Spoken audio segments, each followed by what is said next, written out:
My name is Heston and my story starts in Malawi. We came into the country as immigrants. We didn't know the language. We were foreigners essentially. We weren't part of the people. It took me about a year to get to learn the language, both English and Afrikaans, which I am very fluent in. And well, throughout primary school I did very well. I actually ended up finishing first in terms of academic performance. And in high school it was a similar story. However, my grade 8 and my grade 9 started off very rough. I didn't actually care much about school, but then I realized the course that I want to do at university, which turned out to be electrical engineering, needed very, very good marks. And the marks I was getting simply weren't incoherent with what I needed to achieve. So in grade 10, this is when I realized, okay, I need to start working, but I didn't start working. It was just on my mind throughout my grade 10. Okay. Yeah. And in grade 11, this is when I reached the breaking point. I eventually told myself, okay, I'm staying away from the phone, staying away from everything that I'm doing now, because everything I'm doing, Einstein once said, stupidity is doing the same thing over and over and expecting the same result. So I decided, a different result, exactly. A different result, my apologies. So I stopped doing this, I stopped doing everything I was doing, and eventually, well, everything changed. I realized that, okay, I've been frustrating myself, everything, all these negative emotions I've been putting onto myself is my fault. And what I decided to do was start working, right? Work throughout my grade 11 career. All my marks improved to the point where my grade 11 final marks was actually the best in the school for the grade 11. And then in grade 12, same story. But I found it hard to study, and the stress of final exams really got to me. What I did about this was I told myself, okay, I can't study at home, so I need to find a different place to study.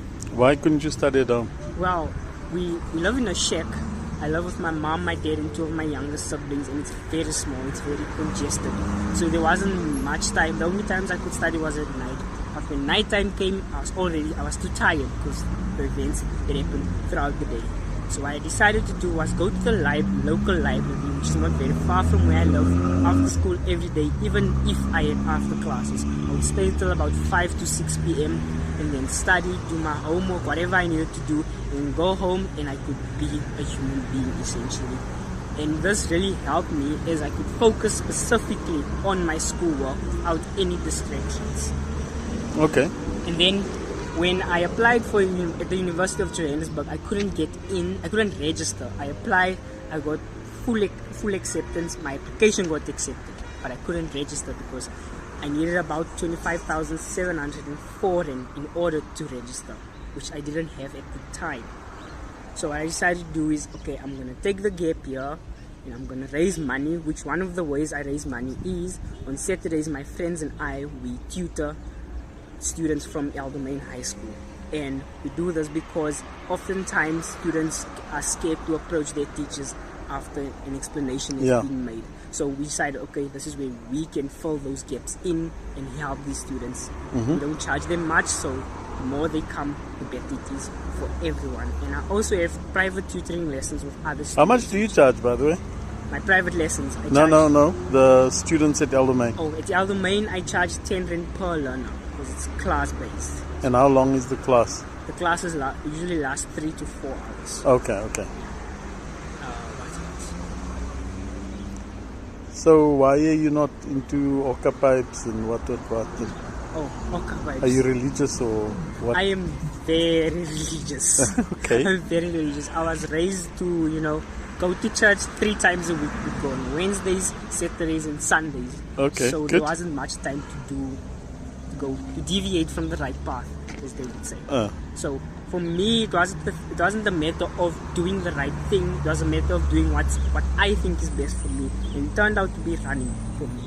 I felt that I know why most people smoke this pipe in the dacha, whatever they do it because they are fighting something within them, and the pipe is simply there to help them deal with it. For me, it was running, which is much healthier, and it's a different way. It's a different way.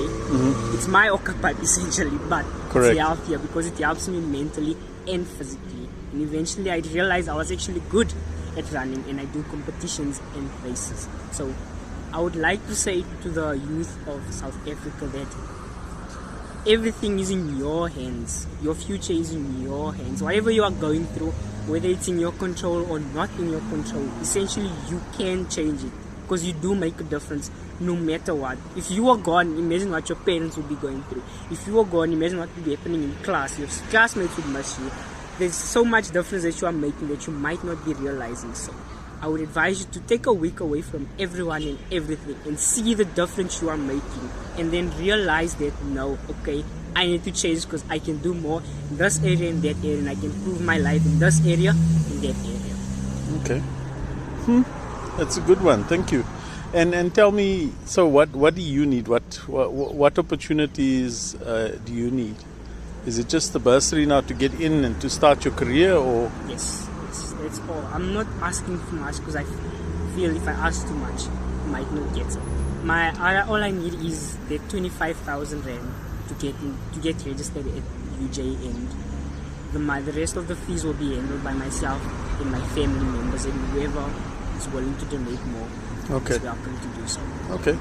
And tell me, so what would make people believe you, you know?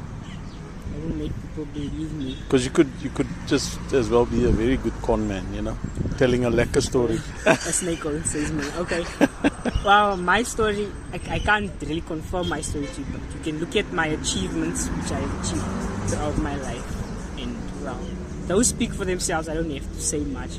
But what I can say is I am a special case of the underdog story, where you come from nothing and defeat everyone. Essentially, you are so good. I'm not talented, right? Geniuses aren't born. Geniuses are made, right? So I wasn't born with any gifts. I had to work for it. My mom made sure. She didn't tell me, no, I want you to get these marks, but she would hint at it. She would say, no, Heston, you can improve with your math. You can improve with your English. And eventually, it came to a point where I was like, oh, my mom is saying I can do better. She believes in me, and she gave me all the opportunities I needed, but she could only do so far. The rest I had to do. So when you started believing in yourself, then it started making a difference for you. Yes. Okay, interesting. So self-belief. You only need one person to believe in you, and you only need to do the thing you are willing to do once, and then the next day you do it again and again and again. So for example, if you are trying to run a sub 3 hour marathon, right? You're going to train for it, and then eventually you are going to try it. You're going to tell yourself, I'm going to do one marathon and I'm going to kill myself. I'm going to run under 3 hours, right? And eventually you run, let's say, 2 hours 54 minutes, right? You now know, okay, the training worked. I can go harder in this section. I can go harder in that section.